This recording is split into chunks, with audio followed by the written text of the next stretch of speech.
December. Went to a hill finish, actually. Van Boening looking to prolong things. Europe were on the cusp of victory at that stage.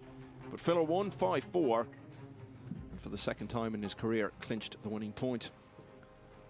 They actually played 2 singles matches against each other that week. Filler won them both, and they were on opposing sides in a doubles, in which Filler teamed up with Jason Shaw to beat Van Boening and Skylar Woodward. So the recent history, all good for the German.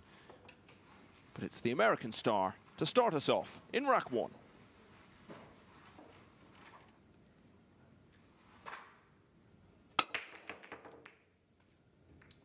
Well, it was a good break. It's dry, and the cue ball got kicked towards the top left corner. At first glance, Shane might have thought that was going to go in the pocket. There you see, parked it. Got the 9-ball moving as well. However, Joshua is coming to the table.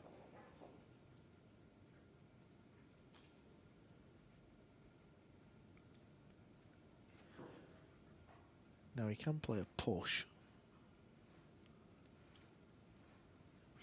Push out code. And there you heard Joshua say push.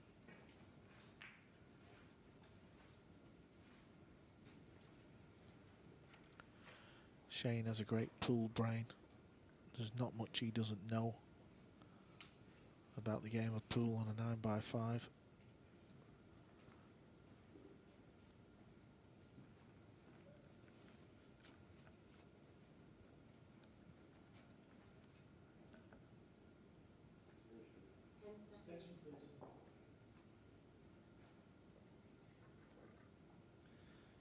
It really is a clash of the pool generations. Van Boening will be 40 next year. Joshua Filler is still only 24.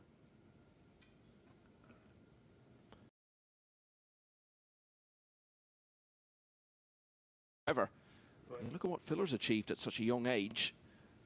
He'll have realistic ambitions of being in that category himself within the next few years.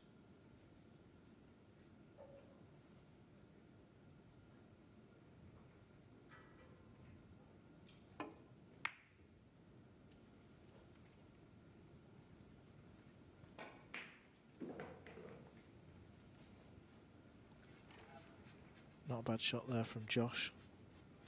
Ideally, he would have hooked Shane, but you can see the right-hand side of it. There you could see in the distance Jason Shaw just having a little nose it. He's playing Max. Lechner on table 2. Max, well, played 9, 1-0.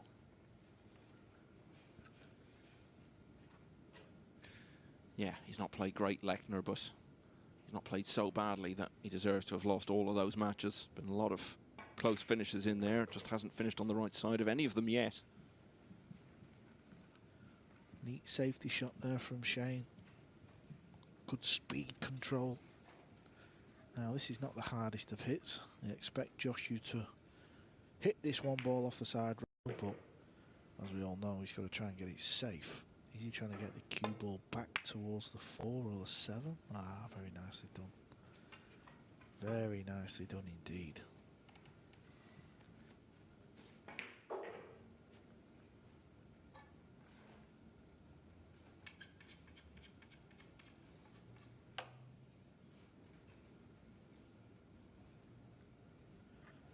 He's trying to pot this ball, of course. If he does, it wasn't far away, was it? Where's the one ball going to finish? I think we'll see Joshua try and pot the pink 4 here, using the 1 as a combo. The blue 2 ball is causing a little issue.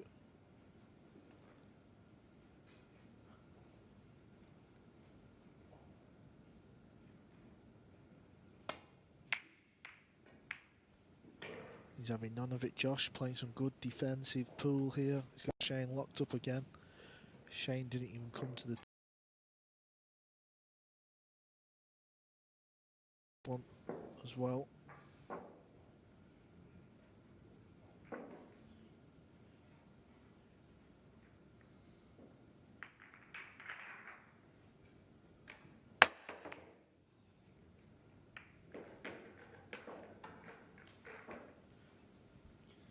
Can't have been many matches, if any, in this tournament or have been this far into proceedings without a ball being potted.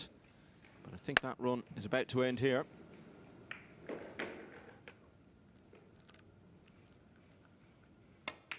So Joshua's going to play a 2-8 combo. Cue ball looks to be in a real nice spot. This is a combination that the players would make 99 times out of 100.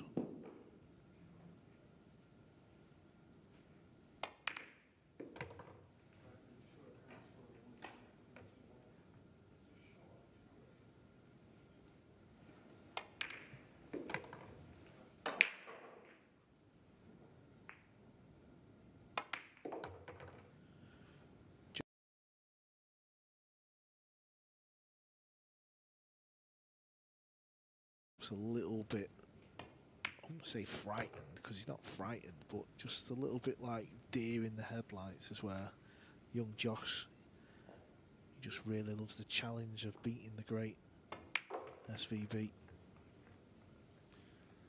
That ties in with something that Alex Lely has often said, that some players shrink from challenges. Not only does Filler not do that, but he absolutely relishes being on the biggest stage, having the biggest responsibilities thrust into his hands in a Mosconi Cup sense. Certainly applies in other tournaments as well.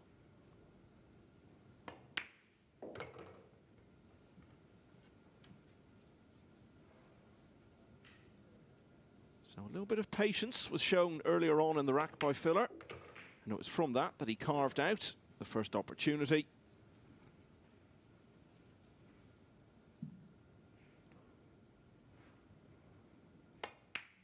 And from there, he's run out to take the opening rack against the break.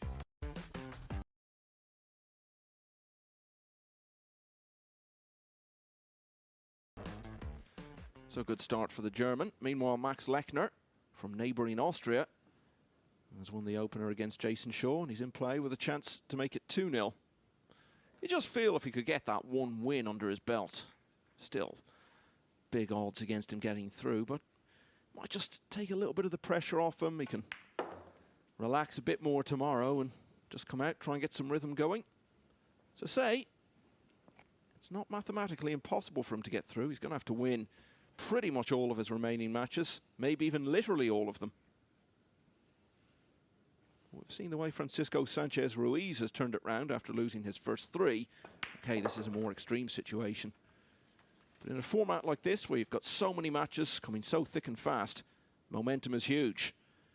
But you've got to start building it somewhere. Yeah, also the man he's playing, Jason Shaw, he's played 6-1-4. So he's on 4 points. But if he was to lose this match, well, he's going to move down the leaderboard a little bit. He's hovering in 7th position, but there's 3 players on 4 points. So it would give him a little bit of something to think about. Yeah, he's faded just a bit. Won his first 3, but only one more win in the next 3.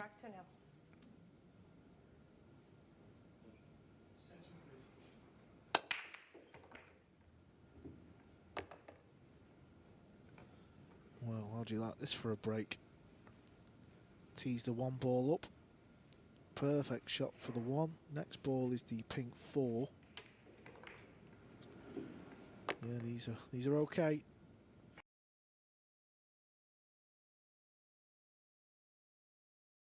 He's got to make sure. Well, we'll see where the cue ball lands here. He might end up putting both balls, the 5 and the 8 in one shot. Just depends on what angle he's got here.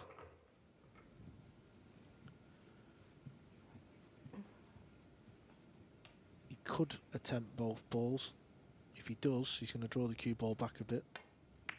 No, he's played it drag, so he's keeping the 5 over the pocket. That's totally fine.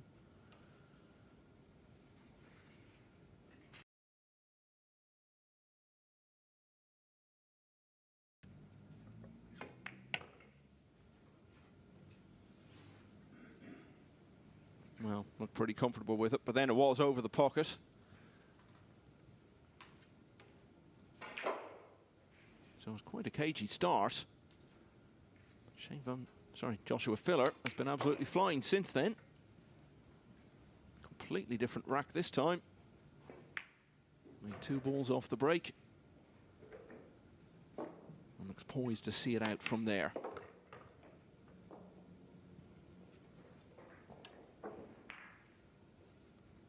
Looking very comfortable with his game, totally at ease with himself. Joshua Filler races into a 2-0 lead. Over on table 2, Max Lechner was at the table. He was leading Jason Shaw 1-1. Well, he made a mistake, and he's made plenty of mistakes so far in this year's Predator Premier League pool. There you see the World Pool Masters.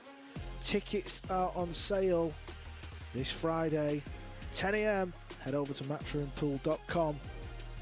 The World Pool Masters in Gibraltar from the 5th till the 8th of May. Always great over in Gibraltar. What a phenomenal tournament it is over there, and such a prestigious major in the world of Nineball. Get your tickets, folks. Don't miss out.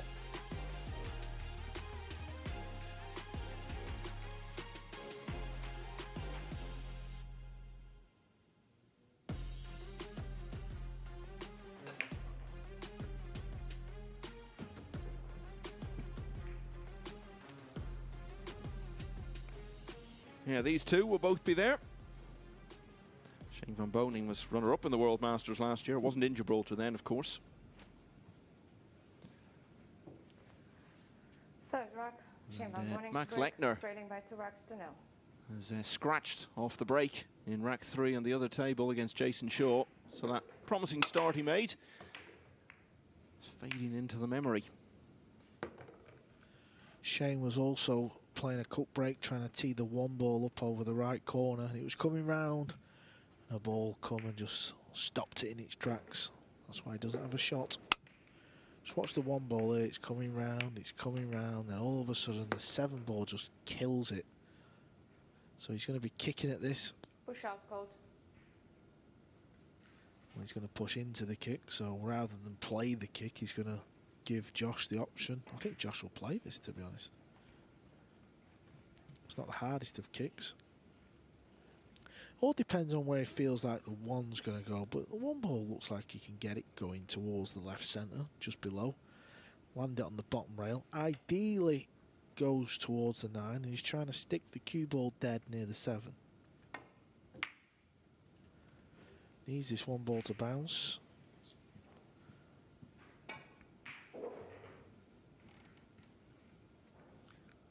We saw Pia Filler there, just in shot a moment ago. Josh's wife.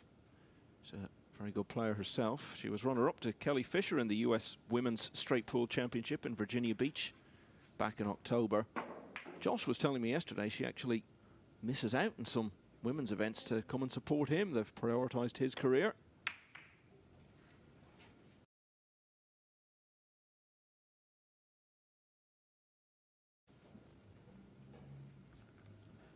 Yeah, it does make a big difference. Most pool players travel around the world, tournament to tournament, on their own, or with a fellow pool player, which can sometimes be a little bit awkward.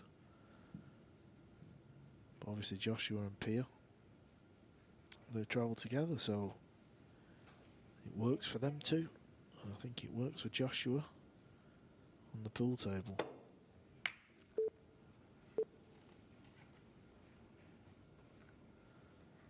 That shot's gone a little bit wrong though.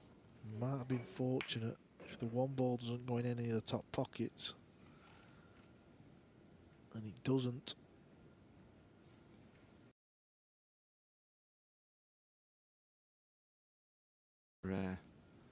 Legendary late Steve Miserak used to have his wife sitting around the perimeter at some of his big matches, and after a particularly good rack, he'd sometimes lean across and give her a kiss. Don't think I've ever seen Josh and Pia do that out in the arena. A bit more subdued.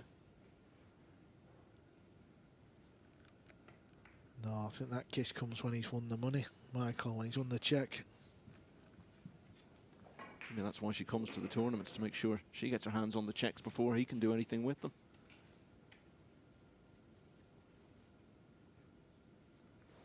This is a real tough shot. You can see he's striking down. Players don't often make them. Has he fluked it off the 4? He hasn't. This is the chance SVB has been waiting for. Yeah, just not got into the match yet. The break hasn't been kind to him. One dry, one that didn't lead anywhere.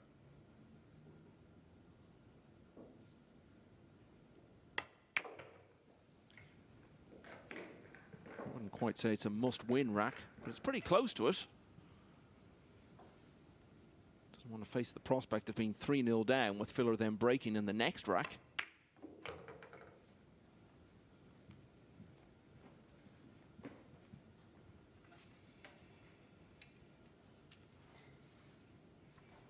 Not seen either of these players today. They've both been waiting around all day to get to the table.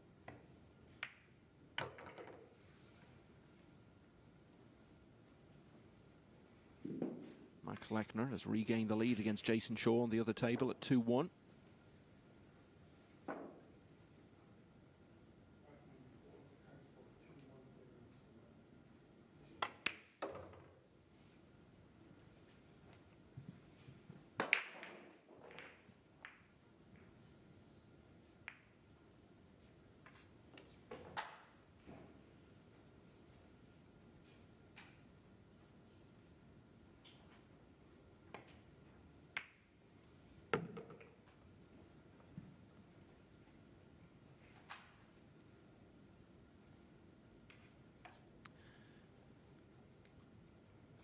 It should go 2-1 here as well. Just a little potential for this to go wrong, but very unlikely to.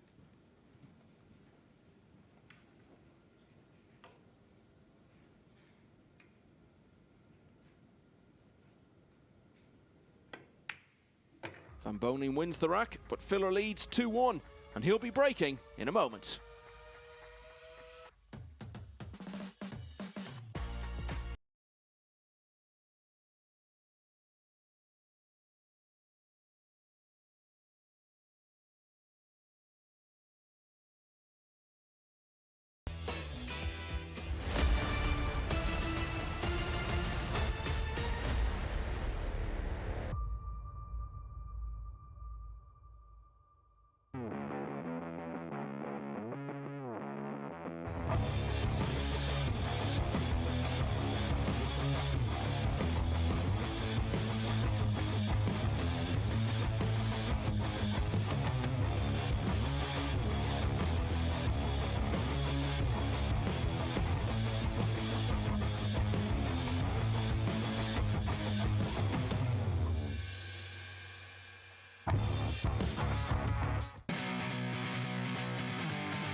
Rack 4.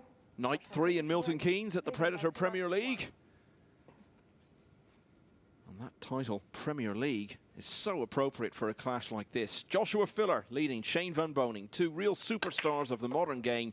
2-1 to the German as he breaks off in rack 4.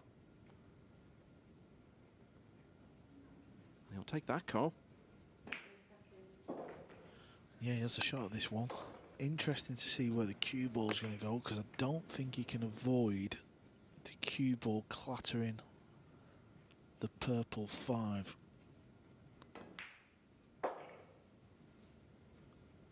Ideally, he doesn't want to hit the 5. This is going to play tricks on his mind now, because he's going to feel like the cue ball may go close to the corner. Certainly if he draws this and he's aiming low. So let's keep it on the cue ball. Yeah, he sort of just played through it.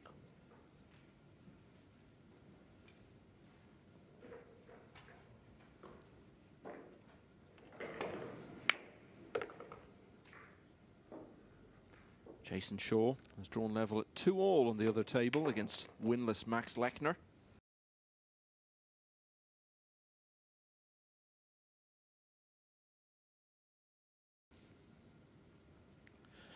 This is a nice shot the pros play. They don't necessarily just draw this back, they use the spin, and the spin grabs off the rail and pulls the cue ball back. Now that's quite steep, that angle. I don't think he can roll this in. He might have to play it with loads of right hand side. If not, the cue ball might have to come all the way back down table and back up towards the 7. Of course, if he can kill the cue ball, he's going to favour that. And he couldn't. Where's the cue ball going? Oh, he's been a little bit fortunate here, I tell you. Didn't play it like that at all. He has, and there was a bit of pace on that there, so if it had caught the knuckle of the side pocket, no telling where it might have finished up.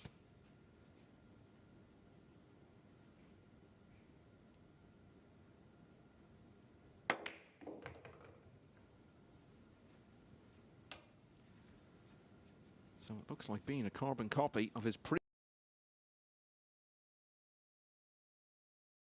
from there. There's distance on this 8 though. Played it slow enough to give all the pocket a chance. You just feel though with Joshua Filler, no matter what the shot, if he is taking on a pot, he always feels he should get it. Never gives himself any leeway or forgiveness if he misses anything at all once he's decided to commit to it. So Joshua Filler leading 3-1.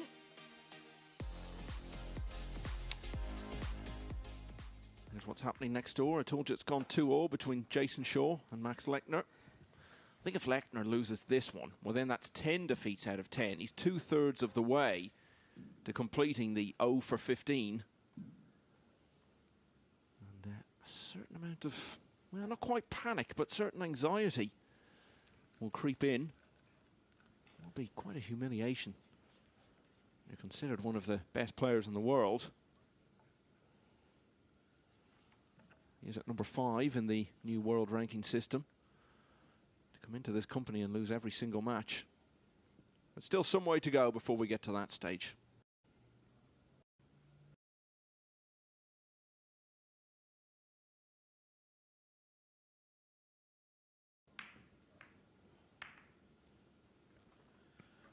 Well, Jason's missed that by an absolute mile. That is not like him at all.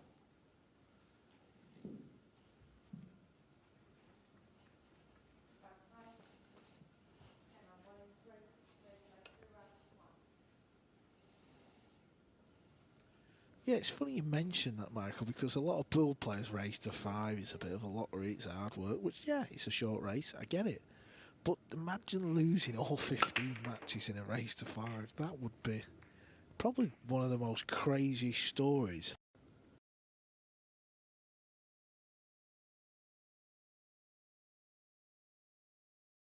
Anyone would go anywhere near that. I would have thought that was highly unlikely. But, you know, he's been so unfortunate when you look at it. I mean, the 9 matches he's had, 8 of them have been either 5-3 or 5-4. Yeah, and it's a snowball effect. Once you make a couple of mistakes, like the 6 ball against Kelly, he feels like he should have won that match. Then your mindset changes a little bit, and he's obviously lacking confidence, and anybody would be in Max's shoes. Back to table 1 though, SVB is at the table.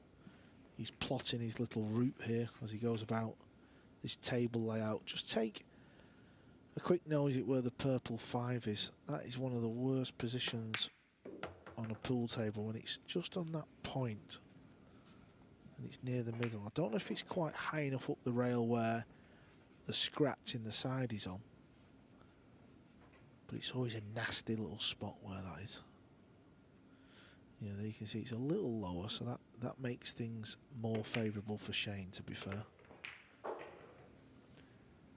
You see there the number 4 in brackets after Shane Van Boning's name. That again refers to that world ranking system that's now in place. Now, the inaugural list was decided by committee.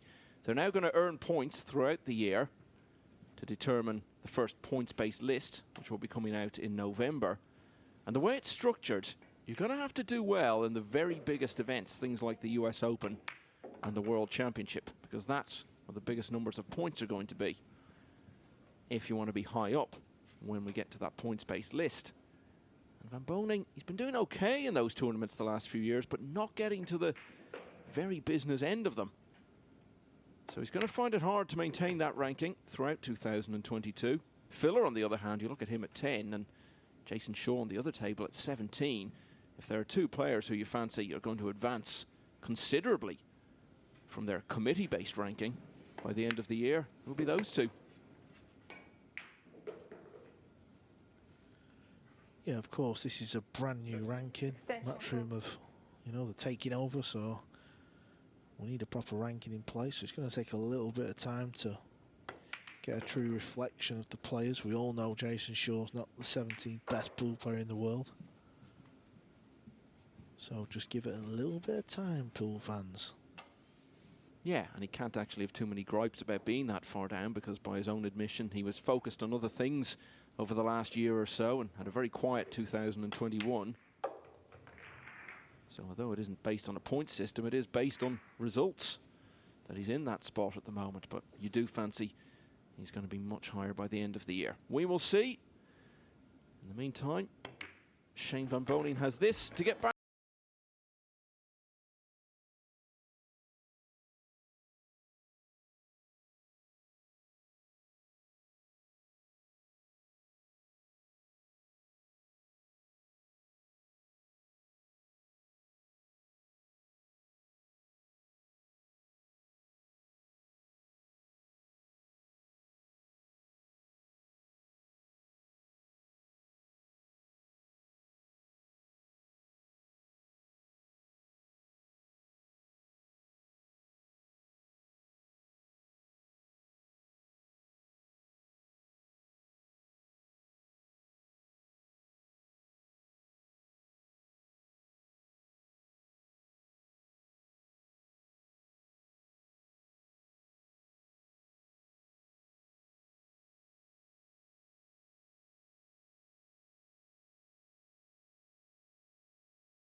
You have to peel Ralph Suki off them rankings to get rid of that man, that's for sure. Rock 6, Joshua Phillips. Fedor Gorst at number 26, by the way. That's not going to stay that way for long. No, of course, we said just before, didn't we? It's all going to change. Now there's a goal in place. The pool players know if you're in the top 12 on the rankings, well, you'll be in the Premier League pool. That's what you want. You want some clarity.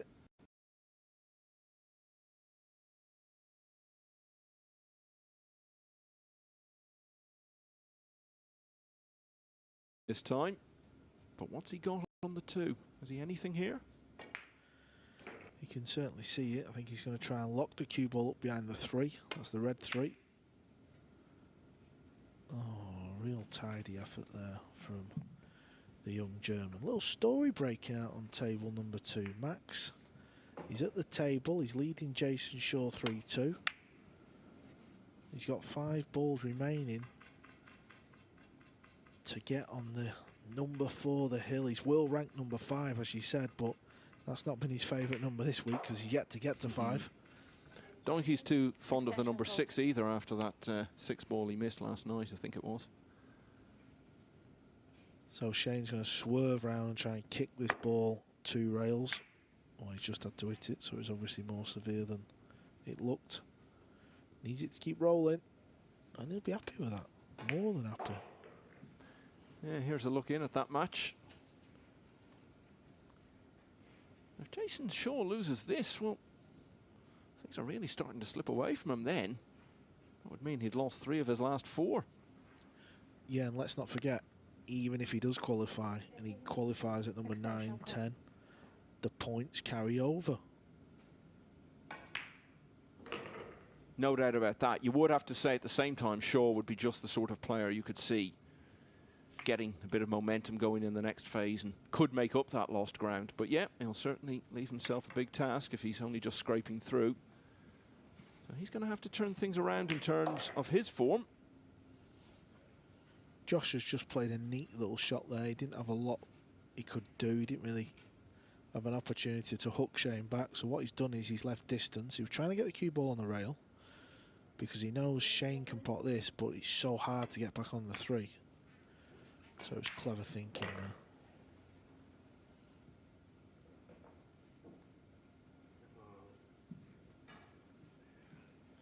Yeah, it's turning into an accomplished all-round performance, this. A couple of breaking runs. He's breaking very well. He's played some very good tactical stuff at the same time. Shane's played safe and left the potting angle here. And it's right in the heart of the pocket. What flicks he got on the 8? Well, he didn't even hit the 8, and it's absolutely perfect. Great pot there from Joshua. Yeah, that's a contender for the best shot of the match so far. And again, it all just comes down to that belief. He just backs himself for everything.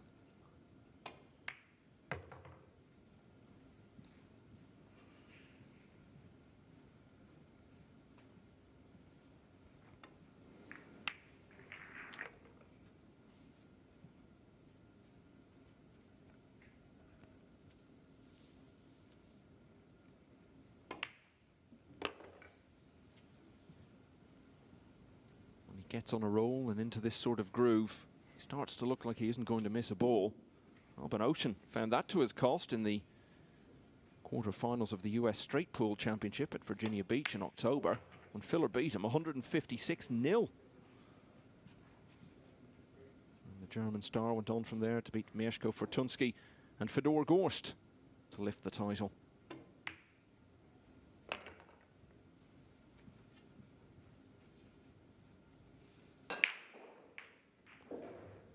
And he's in winning mode here as well. He's won all his matches so far, and he's on the hill in this one. Joshua Filler leading 4-2. We'll be back in a moment.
clash of the Titans on night 3 in Milton Keynes.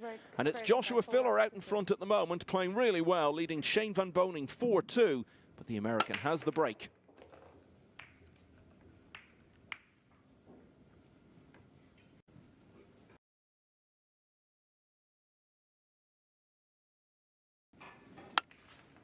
Max Lechner still on the hill on the other table. Jason Shaw's just won the 7th rack to close to 4-3 down. Yeah, Max was at the table in that rack as well, so something's going on. Shane's got an easy lock up here. He's going to put Joshua behind the 3, and this is going to be a tough ball to hit.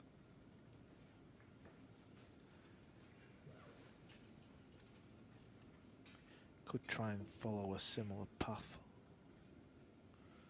Well, there's a bit of a gap there past the 3, actually. Yeah, that's what he's looking at. I thought it was... Shane wanted to be tight on that 3, because if the cue ball's tight on the 3, it takes this rail away from Joshua.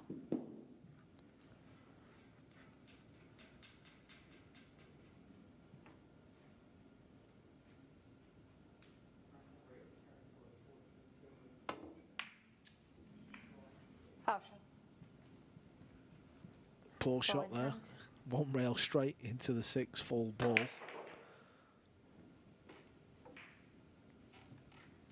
Start the clock, please.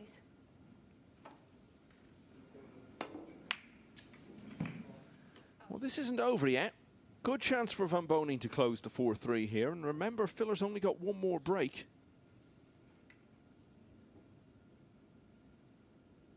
There'll be a bit of pressure on it. If he's only one ahead at that stage.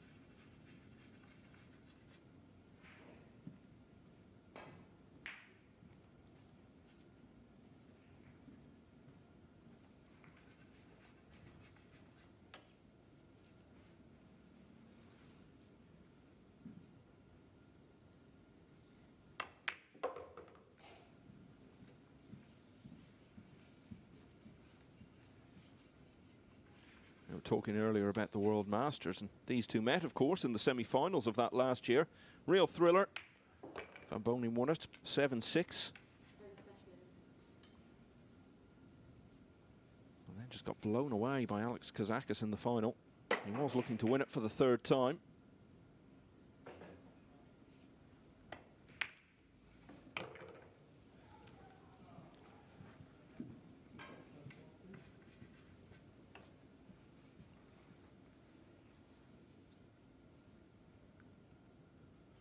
Max Lechner has just scratched in the 8th rack on the other table, so Jason Shaw's got ball in hand.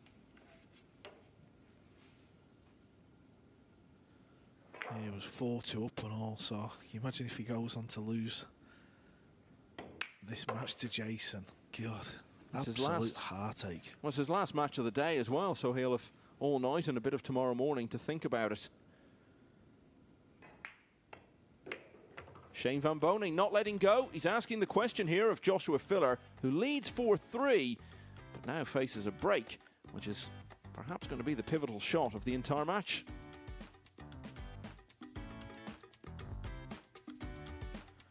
This is a situation Jason finds himself in. He had ball in hand, so he's made a little bit of a mess of this. He's going to have to pull off a good shot. He's cutting this all the way up the rail. Cue ball's going to be bouncing across. He's scratched. Max Lechner, ball in hand.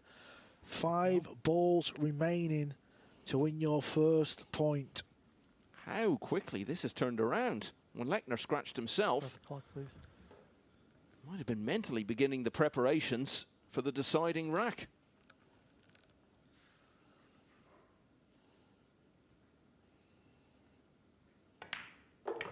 You know, we were talking about the humiliation of Max Lechner losing every match if that was to happen. I think if Jason Shaw was to lose, he'd be on the receiving end of what I think will be some fairly good.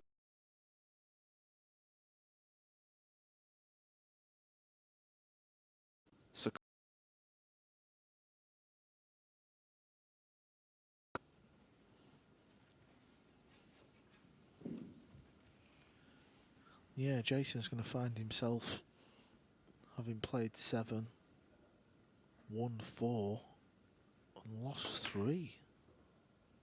Oh, wow. Can you believe what you've just seen? Remember the 6 ball he missed that we were talking about earlier on the brink of victory?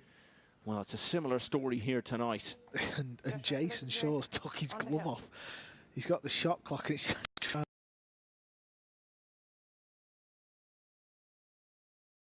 posted. If you're not watching on Matchroom.live, that is. On how this unfolds. Joshua with a dry break.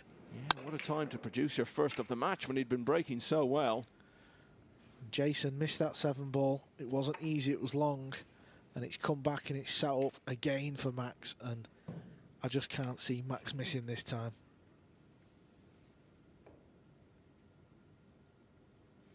Yeah, I mean, you really couldn't ask for a much more straightforward finish than this. But all he wants.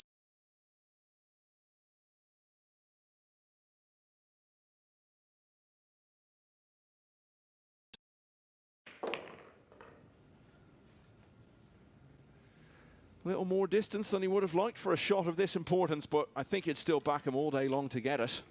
And again, remember the 7 a few moments ago.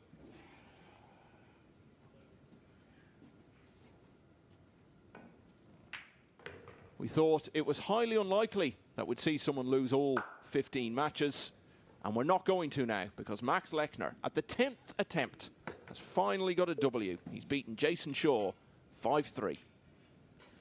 Shane needs this cue ball to stop on the bottom rail, otherwise he's going to be hooked behind the 9.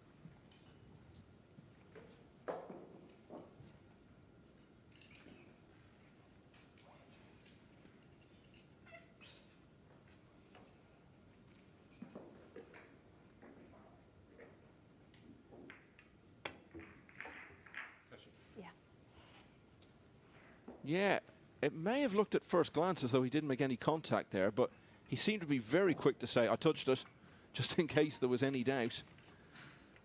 And that was accepted by Desislava Bojalova, the referee.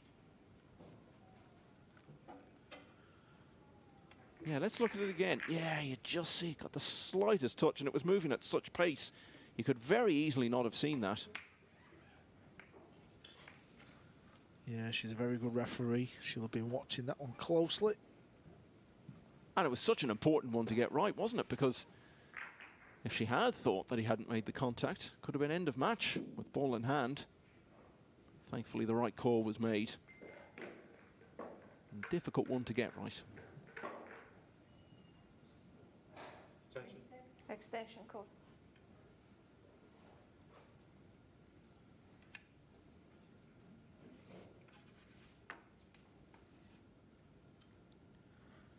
Now, what's he playing here? Is he going to try and get the cue ball back over towards the 9? That's what he's doing. Joshua's going to get the jump cue. He'll go close to putting this in the corner. Of course, it's not easy. But whenever a player pulls out the jump cue, you always fancy him to hit the ball. And it all seems to be very quick, so balls will be flying around the table if he doesn't pot it. And of course he pots it just clean as a whistle. That was amazing. He made that look so easy.